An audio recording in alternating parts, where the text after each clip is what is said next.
Bom dia, boa tarde e boa noite a todos que nos estão ouvindo, que quero que seja o horário que vocês estejam ouvindo. Este aqui é o Momento Aduaneiro da Comissão de Direito Aduaneiro da OAB de Santa Catarina.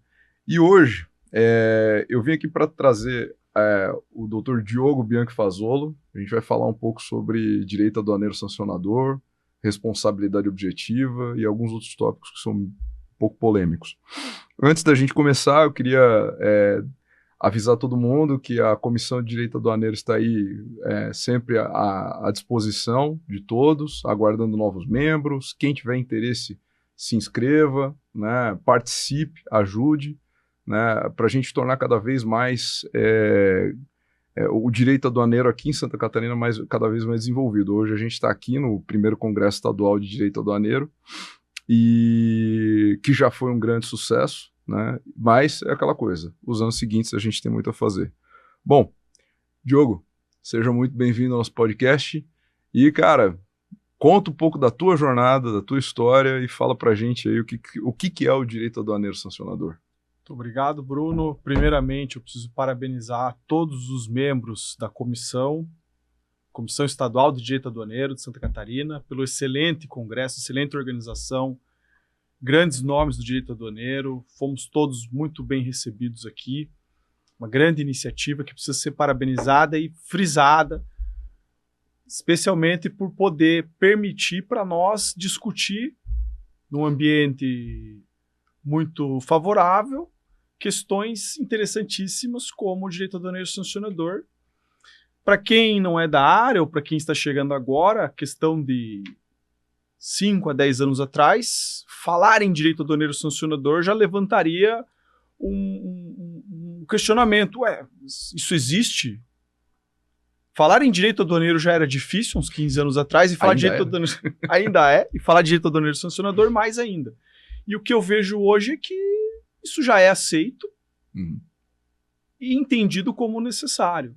As palestras todas demonstraram isso, especialmente a palestra magna de abertura do Dr. Andrés Varela. Sim, fez uma excelente explanação sobre o direito aduaneiro sancionador. Fez uma excelente explanação sobre o direito aduaneiro sancionador e explicou a necessidade da doutrina em abraçar essa ideia e indicar ali os caminhos, né? Indicar ali um caminho, que eu já também venho defendendo há algum tempo. Você sabe muito bem disso.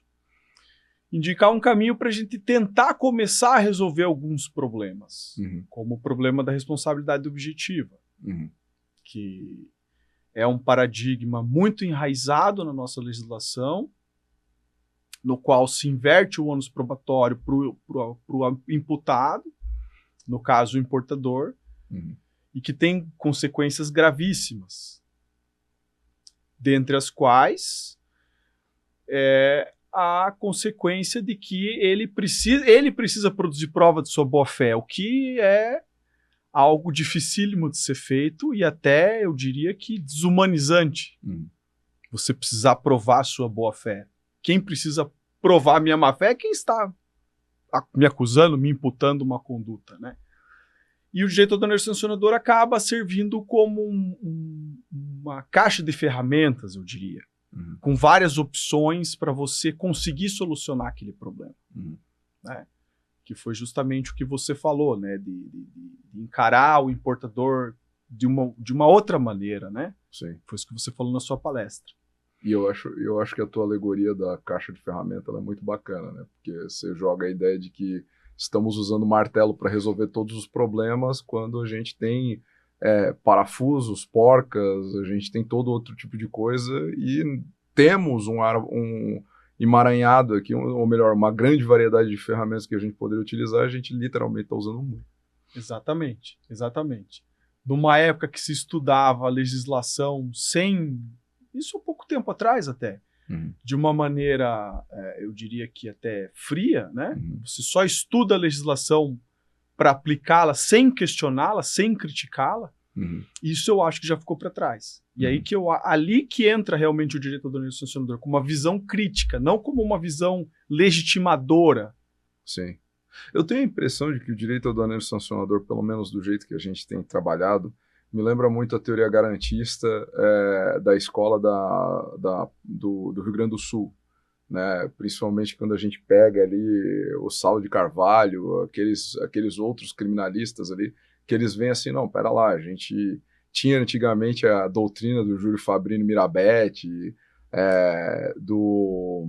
esqueci agora, o que acabou virando curso, diretor de curso, monta um cursinho para concurso. Mas, enfim, a gente tinha essas doutrinas que elas eram muito agressivas, né? Elas tratavam da criminalidade como uma coisa a ser resolvida, né? Ainda que eu acho que isso não deixa de ser um paradigma do Estado, mas se cortava os direitos e simplesmente se impunha a necessidade do Estado, né? E me parece que o direito aduaneiro sancionador vem com uma roupagem já, ou pelo menos com, né, usando a alegoria, usando outras ferramentas para dizer assim, acho que a gente deveria tomar um caminho diferente. Só a marreta, né? Usando só a marreta, né? Criminalizando o importador. Sim, que até lembra, né, que um dos tópicos que é muito utilizado na criminologia crítica e no direito penal garantista é as alegorias aos livros que eram da Inquisição, né? Um deles era aquele Malus Maleficarum, que era o martelo das bruxas, né? O martelo das feiticeiras, que aí entra no que você está falando, né? A gente está literalmente martelando o problema. Sim, exatamente. É isso. Eu acho que tem esse viés garantista e também talvez um retorno a resgatar o direito do indivíduo, direitos que foram afastados pelo regime anterior, né? Uhum. Quando há a transição do sistema, um sistema aduaneiro brasileiro, quando há a transição na metade do século XX, mais ou menos, um pouco ali depois da Segunda Guerra Mundial, de um sistema que era liberal, passa por um sistema protecionista. Nessa transição que ocorre nos anos 60, é uma transição de redução total de direitos. Uhum. Todos os direitos foram retirados do importador, inclusive o direito à legalidade. Uhum. Então, se você tem um sistema que não tem nem a legalidade... Uhum. Que parte de pseudonorma, ou parte de norma muito, muito infra, né? Norma que não passou pelo processo legislativo, e até sanções que carecem de normas, como a lista dos contrabandistas, que não tem norma prévia e anterior. É uma medida que é uma sanção, ela é uma sanção aduaneira, porque ela é uma consequência negativa. Ela é uma sanção reputacional, né? E ela não tem requisito nenhum, porque não tem norma nenhuma. Então você não sabe quando que a pessoa entra e nem quando ela sai. Ela acaba sendo uma sanção sem lei anterior prévia e perpétua. Só mostra a necessidade do direito aduaneiro sancionatório. Uhum. Dentro de um sistema que já vem de redução de garantia nos últimos 60 anos, a gente acaba se acostumando com essa situação, né? De não ter garantia nenhuma, como a responsabilidade objetiva, que é uma inversão do ônus probatório, como a ausência de legalidade, você fazer a defesa do imputado sem a presunção de inocência dele, sem culpabilidade, sem proporcionalidade. Então o direito aduaneiro sancionatório vem para lembrar o Estado que ele não pode fazer isso, que ele precisa dar garantias mínimas, né? E, inclusive, eu me lembrei agora, quando você falou disso, do direito penal do inimigo, e aí eu lembro de uma conversa que a gente teve, que, para quem não sabe, o Diogo é um exímio colecionador de livros aí, antigos, e uma das coisas que a Receita Federal Brasileira já propôs foi a produção de um quadrinho. Tu te lembra dessa história? De um quadrinho sobre o quanto a aduana está defendendo o interesse e o quanto o contrabandista é um ser caricato, né? Medidas de populismo penal. Literalmente é uma revistinha no qual os criminosos ali, os imputados, são tipificados de uma maneira grotesca, né? Animalesca até. E os servidores são todos... são heróis, né, cara? São heróis e descritos de uma maneira bem diferente do imputado, né? Isso propaga o maniqueísmo, né, cara? Existe um bem, existe um mal e existe um mal a ser derrotado. Né? Isso, quando você reduz a nível maniqueísta, fica muito fácil você construir um discurso de que eu preciso usar todas as armas possíveis e disponíveis para acabar com aquele lado, porque a existência dele, a mera existência dele é um problema de maneira geral. Então, nisso, você necessariamente acaba tendo um nível de agressividade muito grande. E é muito fácil para o Estado vender isso, porque ele não tem um inimigo palpável, né? É a guerra ao contrabando, a guerra aos contrabandistas. É muito fácil de vender isso como se fosse uma medida eficaz e necessária, quando, na verdade, você tem um sistema no qual é muito, muito, muito tênue a linha entre uma conduta lícita e uma conduta ilícita, na qual você não tem nem a capacidade de olhar aquela conduta num sentido de intenção, a intenção é totalmente afastada. Então, quando qualquer conduta pode ser criminalizada, talvez não seja uma boa ideia fazer esse tipo de guerra, né? Você está fazendo guerra contra, no final das contas, contra importadores. No final do dia é isso, né? E eu acho que ainda tem esse aspecto, né? Porque, assim, se coloca uma postura, né? Que nem aquela descrição lá do OEA, que só o OEA é confiável, né? Porque o resto não é. E para mim, o problema é que quando você atribui essa postura, você diz o seguinte, olha, quem não é OEA, intuitivamente é um contrabandista, é alguém que é um criminoso em potencial. Pô, cara, a gente não pode tratar desse jeito, porque, assim, me parece, e aí isso sempre me soa dessa maneira, que um Estado de direito, ele precisa partir de um pressuposto em que, pelo menos um Estado democrático de direito, ele precisa partir do pressuposto da boa-fé. De igualdade também, né? Porque aquela coisa, se eu não esperar que você está pretendendo cumprir a nossa obrigação, aí vamos para o problema robesiano, voltamos à guerra de todos contra todos, o que é seu é meu, eu simplesmente tenho que ter força para tirar de você. Se um é confiável, o outro não é confiável. Claramente não é confiável. Se eu confio só em um, os outros não são confiáveis, né? Sim. Vai se desenhando um sistema, eu não teria uma palavra melhor, mas seria um sistema bifurcado, né? Sim. No mínimo desrespeita a igualdade, mas há uma tendência forte em prol de selecionar operadores confiáveis, sempre tentando vender facilidades, né? Sim. Tentando vender acessos e facilidades e prazos menores, enfim. E eu acho que acaba sendo direcionado por uma parcela de empresas. Não o problema é que ele não atinge as pequenas e médias empresas, que eu provavelmente aqui... Você privilegia grandes players. Exato. O cara que é grande tem acesso, ele consegue, etc. Exatamente. Porque no final das contas o dinheiro que ele gasta é muito dinheiro, mas para ele não é tão impactante. Para não ficar no abstrato, né? Uma conversa tão abstrata, vou dar um exemplo muito, muito simples. Um exemplo. Se você pegar hoje, em qualquer lugar do país, com o seu veículo, e nesse veículo tiver uma mercadoria importada, pode ser o seu celular.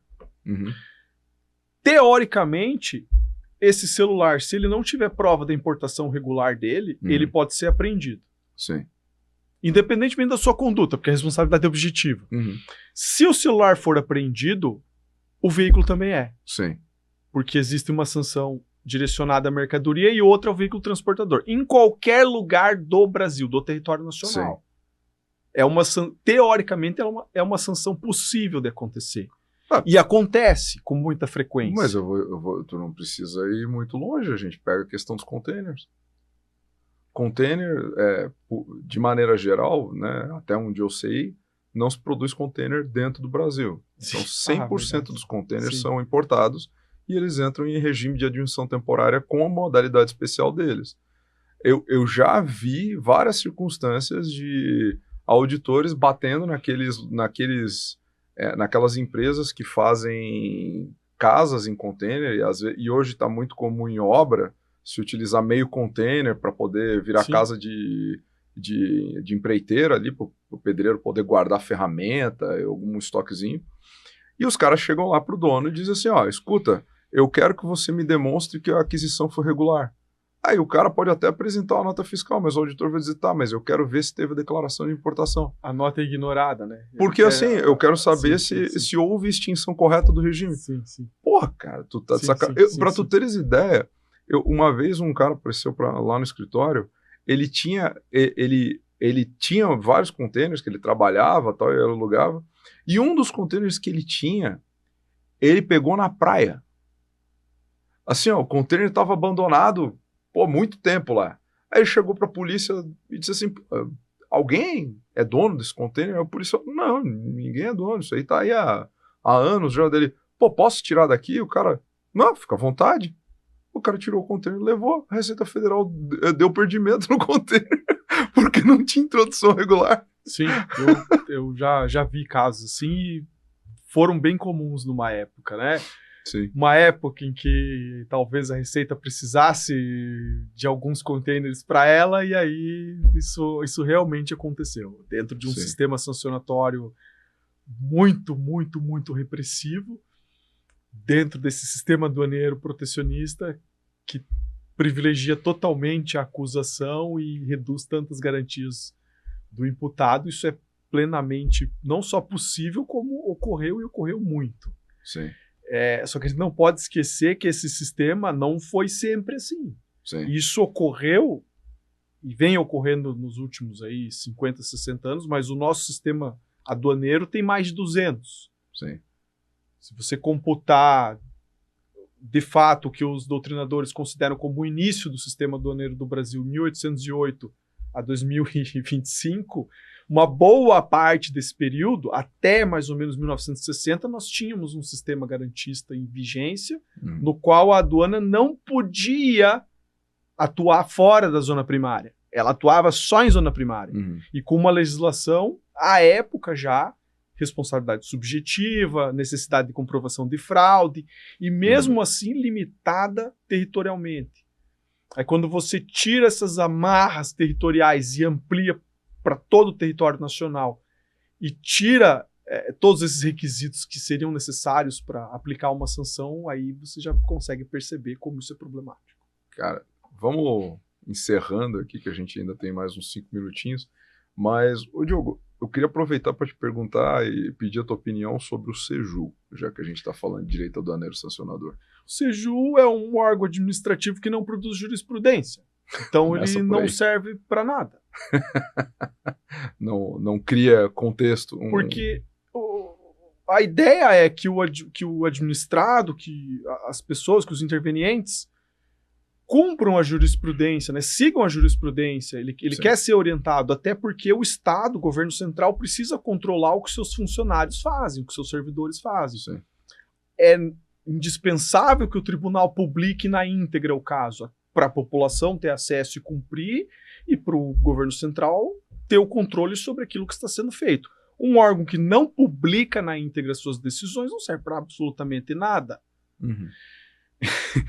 Dentro de todo aquele sistema que a gente já falou, o melhor seria, então, retirar toda a competência da aduana em apurar as infrações e passar tudo para o processo judicial, deixar o Poder Judiciário aplicar como é feito em outros países, como é feito no Uruguai, por exemplo.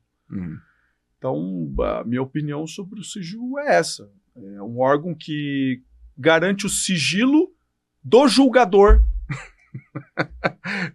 É loucura pensar que em 2025 a gente está falando disso, né? Parece que eu tô lendo lá o livro do Manual dos Inquisidores, lá do Nicolas Eymerich, e pensando na Inquisição Espanhola, que, porra, a gente está falando de um tribunal que não publica decisões. Isso é tão anacrônico que não faz sentido a gente falar disso hoje em dia. Não existe sigilo fiscal mais para quem é acusado de perdimento. Por quê? A partir do momento em que o perdimento terminar, em que for realizado o julgamento, a representação fiscal para fins penais vai gerar a inscrição daquela pessoa na lista dos contrabandistas. Isso vai gerar a divulgação do CPF, do número do processo, das mercadorias e dos valores. Ou seja, não existe mais sigilo fiscal para os imputados. Por que o SEJU não publica suas decisões para manter o sigilo dos julgadores? Não faz sentido nenhum. Nenhum.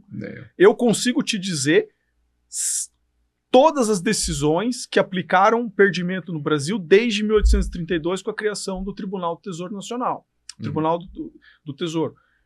É possível, porque as decisões eram publicadas, porque naquela época existiam pessoas com pensamento republicano. Sim. Isso acaba em 67, com o Decreto-Lei 3766, isso é porque o perdimento passa a ter instância única.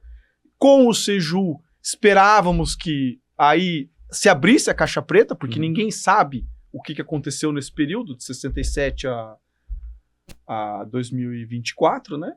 E agora a gente continua sem saber. Sim. E é um problema que, na minha opinião, não é só dos importadores, só dos intervenientes. É um problema do governo central não saber se, de fato, os seus funcionários estão cumprindo a lei. Sim. Pô. Enfim, é uma circunstância bastante infeliz, mas eu espero que a gente consiga desenvolver ela. Bom, Diogo, foi um prazer te ter aqui. Se quiser dar um comentáriozinho aí, a gente ainda tem um minutinho aí. Eu acho que já tá bom. Muito obrigado pelo convite, já tá bom. Já tentamos solucionar alguns dos problemas e espero que aí, como tínhamos muitos jovens aqui, espero que os jovens tomem essas dores e continuem desenvolvendo o direito aduaneiro sancionador e o direito aduaneiro em geral. Excelente. Bom, pessoal, agradeço muito aqueles que nos ouviram hoje. Participem da comissão, compartilhem, deixem aí o seu like, seja na rede que vocês estiverem aí. E volto a dizer, o canal está aí para vocês. Deixem aí para a gente também opiniões aí, o que vocês entendem sobre direito, porque no final das contas isso permite a gente a fortalecer. Muito obrigado e até mais.